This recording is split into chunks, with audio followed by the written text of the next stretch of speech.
तो next topic है अपने पास डिफ्रैक्शन। ठीक है, तो डिफ्रैक्शन को अगर मैं आपको सिंपल टर्म्स में कहूं तो वो होती है बेंडिंग ऑफ लाइट। जब भी कोई लाइट बेंड हो जाती है ना। बेंड कैसे होगी? किसी भी ऑब्स्टिकल से टकरा के अगर वो बेंड हो जाए, किसी की तरफ मुड़ जाए, तो इसको हम बोलते हैं डिफ्रैक्शन। तो अगर डेफिनेशन देखें अपन तो लिखा हुआ है व्हेन लाइट वेव्स, लाइट को अपन एक वेव्स की तरह मान रहे हैं यहाँ पर, व्हेन लाइट वेव्स एनकाउंटर्स, उसको रास्ते में मिलता है ऑब्स्टिकल, मतलब एक रुकावट। ऑब्स्टिकल मतलब एक रुकावट, कोई ऑब्जेक्ट ऐसा आ गया जहां से लाइट पास होने की कोशिश कर रही है पर उसको रोक रहा है। तो when light waves encounters a obstacle it bends around the corners of that obstacle. तो जो भी ऑब्स्टिकल का कॉर्नर होगा, है ना, जो भी ऑब्स्टिकल का कॉर्नर होगा जहाँ पे एंड हो रहा होगा ऑब्स्टिकल, वहां पे जो लाइट ले आ रही होगी, वहां पर जो लाइट रे आ रही होगी वहां से वो बेंड हो जाएगी। और इसी बेंडिंग को, मतलब ये जो दिस फेनोमेना लिखा है, इसको बोलते हैं, इसी बेंडिंग को हम क्या बोलते हैं? डिफ्रैक्शन। ठीक है, क्या बोलते हैं? डिफ्रैक्शन। तो अगर कोई भी ऑब्स्टिकल आ जाता है बीच में लाइट के, तो वो उसके कॉर्नर से डिफ्रैक्ट कर जाती है, यानी बेंड हो जाती है। ठीक है, अब इसका एक एग्जांपल लेके बताता हूं मैं आपको। तो नेक्स्ट एग्जांपल कुछ इस तरह से, आपको मैं बेंडिंग ऑफ लाइट करके बताता हूँ। जैसे ये यहाँ पर मैंने लिए हैं प्लेन वेव्स। ये क्या है? प्लेन वेव्स हैं, है ना, प्लेन वेव्स अपन ने पढ़े थे। ये प्लेन वेव्स हैं लाइट के। ठीक है, और ये चल ऐसे रहे हैं। कैसे चल रही है? ऐसे चल रही है भाई, परपेंडिकुलर तो चलती है। वेव फ्रंट्स किसके परपेंडिकुलर होते हैं? Direction of propagation of wave. ठीक है ना, तो ये परपेंडिकुलर है। ठीक है, तो वेव फ्रंट्स ऐसे जा रहे हैं। और ये क्या है? ये ऑब्स्टिकल है। क्या है ये? ऑब्स्टिकल। ठीक है, और ऑब्स्टिकल के कॉर्नर्स कहाँ हैं? ऑब्स्टिकल के कॉर्नर्स ये है, एक ये है और एक ये है। ठीक है, ऑब्स्टिकल कॉर्नर्स कौन से हैं? ये और ये। तो यहां से बेंडिंग होनी चाहिए। ठीक है, अब देखना, जब ये लाइट रे, मतलब लाइट वेव्स यहां पर आएगी, इसको अप्रोच करेगी, किसको? ये जो बीच में होल है, इसको अप्रोच करेगी और इसके कॉर्नर्स को अप्रोच करेगी। तो अपन ने पढ़ा था कि कॉर्नर्स पे ये बेंड हो जाती है। क्या? Light waves. तो आप मान लो कि यहां से पहले जो डायरेक्शन आ रहा था लाइट रेस का, वो कैसा था? वो ऐसे था, ऐसा था। उसलिए प्लेन वेव्स जो बन रही थी, कैसे बन रही थी? सीधी बन रही थी, है ना। कैसे बन रही थी? सीधी बन रही थी। पर अब मैंने आपको बोला कि वो बेंड हो जाती है। क्या हो जाती है? बेंड हो जाती है। तो इसका मतलब यह है कि जब लाइट रेस यहां से पास करेगी, कहां से? इसके ऑब्स्टिकल से इंटरेक्ट करके पास करेगी, तो कॉर्नर से बेंडिंग होगी। तो देखो, ये जो लाइट है, ये वाली, ये ऐसे निकल जाएगी, ऊपर वाली ऐसे निकल जाएगी, बेंड हो रही है, और बीच वाली ऐसे निकल जाएगी।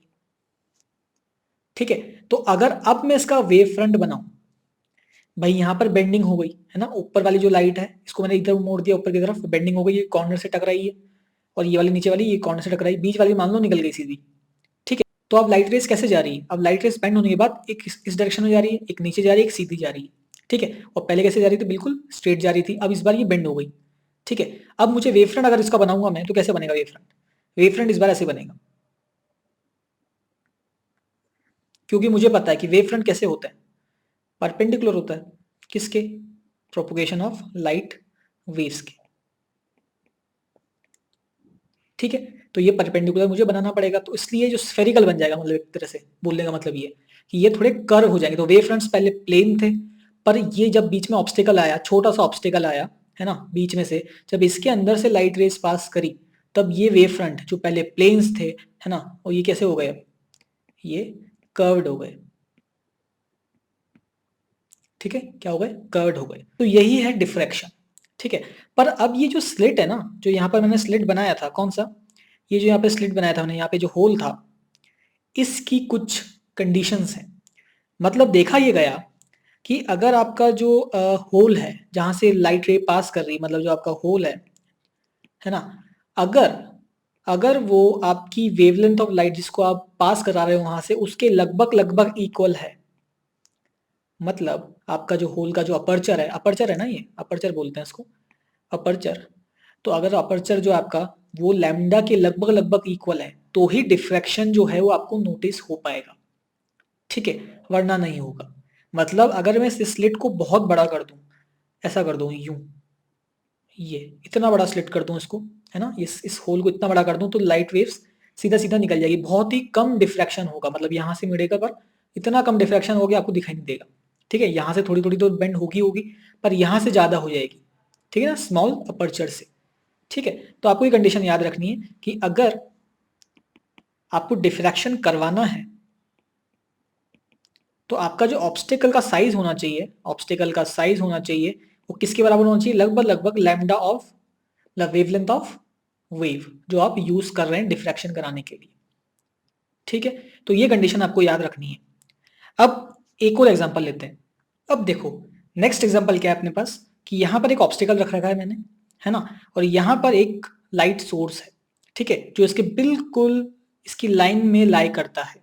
ठीक है, तो जब ये सोर्स चालू होगा तो ये लाइट रेज प्रोड्यूस करेगा, कैसे कैसे, एक तो सीधी, एक ऐसे, एक ऐसे।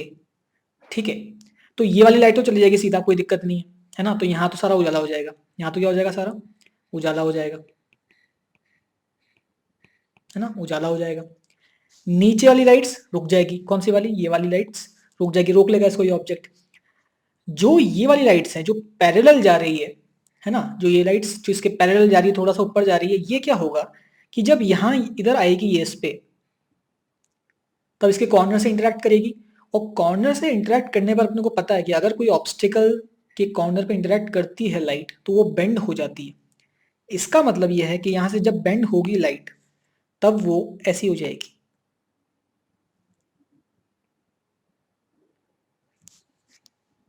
क्या मतलब, तो ये बेंड हो गई। एक्चुअली में होना क्या चाहिए था, यहाँ पर सोर्स है और यहाँ से यहाँ पे लाइट रुक जाती है, तो मतलब आपके पास जो शेडो रीजन आना चाहिए था, इस उस ऑब्स्टिकल का शेडो रीजन बनेगा, वो कैसा बनना चाहिए था, ये बनना चाहिए था पूरा, है ना, क्योंकि लाइट को रोक लेना चाहिए था। पर एक्चुअली हुआ क्या, यहाँ पे जो लाइट आई जो उसके बिल्कुल पैरेलल, है ना, जो उसको यहाँ पे रोक लेना चाहिए था इसको, वो मुड़ गई, इससे मुड़ गई। इसका मतलब ये है कि जब लाइट रेस यहाँ पर आना स्टार्ट हो गई तो इसका मतलब है कि यहाँ पर मतलब अगर ये लास्ट रे इधर तक आ रही है मुड़ के बेंड होके, तो मतलब ये जो एरिया है, ये जो आपका पॉइंट है, आपका जो एरिया है ये वाला, यहां पर शेडो नहीं होगी। किसकी वजह से नहीं हुई, क्योंकि डिफ्रैक्शन की वजह से वो मुड़ गई, और जहां लाइट रे आ गई वहां तो शेडो हो ही नहीं सकती। शेडो कहां पे होगी, जहां पे लाइट रे पहुंच नहीं पा रही है ना, जहां पे लाइट रे पहुंच नहीं पा रही है, तो यहां तक तो पहुंच पा रही है बेंडिंग की वजह से, तो इसलिए इस पोर्शन में तो शेडो नहीं होगी, नीचे वाले में शेडो होगी।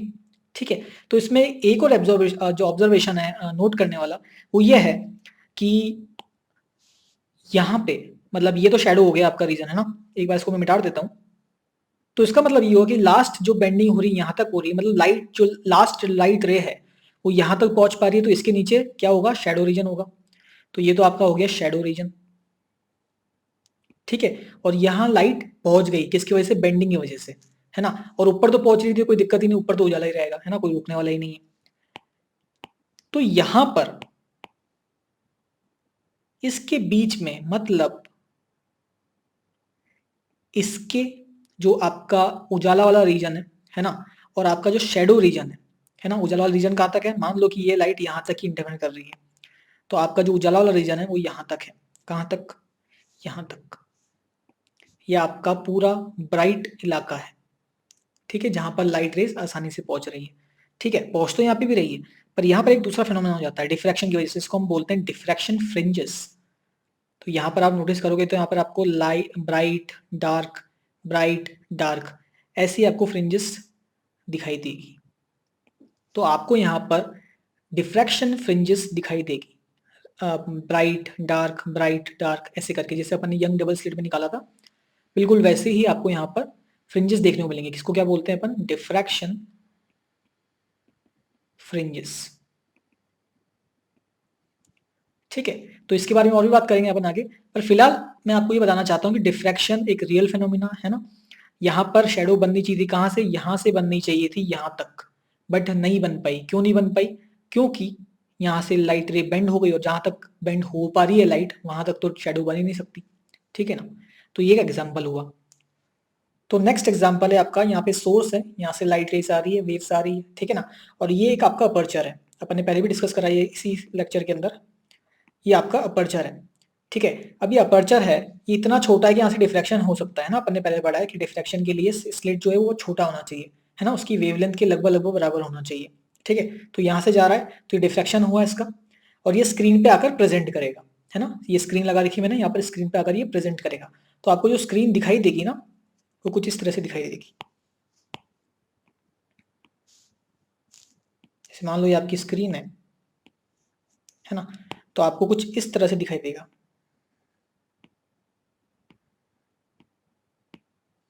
ऐसे करके। तो यहाँ पर आपको डार्क, ब्राइट, ऐसे करके फ्रिंजेस दिखाई देगी, जिसको हम बोलते हैं डिफ्रैक्शन फ्रिंजेस। ठीक है।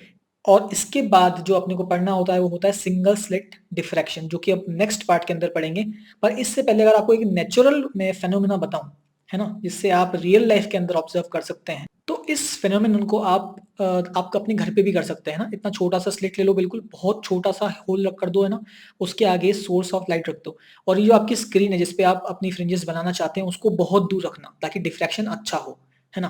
क्योंकि अपन ने पढ़ा था डिस्टेंस अपने को बहुत बड़ा रखना पड़ता था। तो यहाँ पे सोर्स रख दिया, यहाँ पे ये अपर्चर बहुत ही छोटा है, बहुत ही छोटा सा होल है ना, ताकि डिफ्रैक्शन अच्छा हो। उसके बाद आपकी जो स्क्रीन है इसको काफी दूर रखना, मतलब काफी जितना दूर रखोगे उतना अच्छा डिफ्रैक्शन पैटर्न आपके पास देखने को मिलेगा। तो ये आप घर पे भी कर सकते हो, है ना, डिफ्रैक्शन को देखने के लिए। ठीक है। अब एक और एग्जांपल जो मैंने पहले भी लिया था, मैं वापस बता देता हूँ क्योंकि अच्छा एग्जांपल है। तो नेक्स्ट एग्जांपल अपन लेते हैं कि जैसे आप मान लो कि ये दो रूम्स हैं, है ना, ये रूम 1 है और ये रूम 2 है। ठीक है। अब मान लो कि आपने यहाँ पे एक बल्ब है जो आपने चालू कर दिया, है ना। ये आप मान लो ये आप हो ए और ये बी है। ठीक है। ए ने इस बल्ब को चालू कर दिया। एक कमरे के अंदर अगर हम लाइट चालू कर दें तो दूसरे कमरे के अंदर लाइट नहीं जाती है। ठीक है। तो ये तो अपने को दिखता है। पर अगर ये ए जो है, ये यहाँ से इसको आवाज लगाए बी को, बी ऐसे करके अगर आवाज लगाए इसको, ये पुकारे इसको बी को, तो यहाँ से जो साउंड वेव्स निकली, भाई साउंड भी तो वेव्स है, इसकी लाइट वेव तो यहाँ नहीं पहुंच रही थी, है ना, इसकी लाइट वेव्स तो यहाँ नहीं पहुंच रही थी। पर इसने अगर इसको आवाज लगाई, बीच में ऑब्स्टिकल है, अगर इसने इसको आवाज लगाई, ए ने बी को आवाज लगाई, तो ये जो आवाज लगाई इसने, ये इसके कानों तक पहुंच जाती है। मतलब साउंड वेव्स तो दूसरे कमरे के अंदर पहुंच गई, पर आपकी जो लाइट वेव्स हैं वो दूसरे कमरे के अंदर नहीं पहुंची। ऐसा क्यों? ऐसा उसी कारण से कि आपके जो ऑब्स्टिकल्स हैं वो साइज के अकॉर्डिंग नहीं है। ठीक है। मतलब अगर मैं आपको कहूं कि जो साउंड वेव्स हैं, साउंड वेव्स होती है, उनकी जो वेवलेंथ होती है वो लगभग लगभग होती है 50 सेंटीमीटर से 1 मीटर की रेंज में। ठीक है। तो इस टाइप के ऑब्स्टिकल्स अपने को घर घर में हर दिन देखने को मिल जाते हैं ना, 50 सेंटीमीटर से 1 मीटर तक के ऑब्जेक्ट्स। तो अगर आपकी जो साउंड वेव्स है वो भी इतनी ही वेवलेंथ की है, 50 सेंटीमीटर से 1 मीटर, और ऑब्स्टिकल्स भी इतनी की हैं, तो जो साउंड वेव्स हैं वो काफी आसानी से डिफ्रैक्शन कर सकती है और बेंड हो के वो आपके दूसरे के जो बी का कान है उसके अंदर पहुंच जाएगी। बट अगर मैं लाइट वेव्स की बात करूं, तो लाइट वेव्स की जो वेवलेंथ होती है वो लगभग होती है आधा माइक्रोमीटर, मतलब आधा माइक्रोमीटर मतलब हाफ इंटू 10⁻⁻6 मीटर कुछ। और ऐसे ऑब्जेक्ट्स, ऐसे ऑब्स्टिकल लेके आना रूम के अंदर जो इतने साइज के हैं वो बहुत ही इम्पॉसिबल है। ठीक है। इतने साइज के ऑब्स्टिकल्स, अपने इतने छोटे साइज के ऑब्स्टिकल्स अपने रूम के अंदर होते ही नहीं है, इसलिए जो लाइट का डिफ्रैक्शन है वो नहीं हो पाता और इधर से लाइट इधर नहीं पहुंच पाती। तो ये भी एक लाइव एग्जाम्पल है आपके सामने, आप इसको करते ही होंगे, अभी तक करा ही होगा आपने, है ना।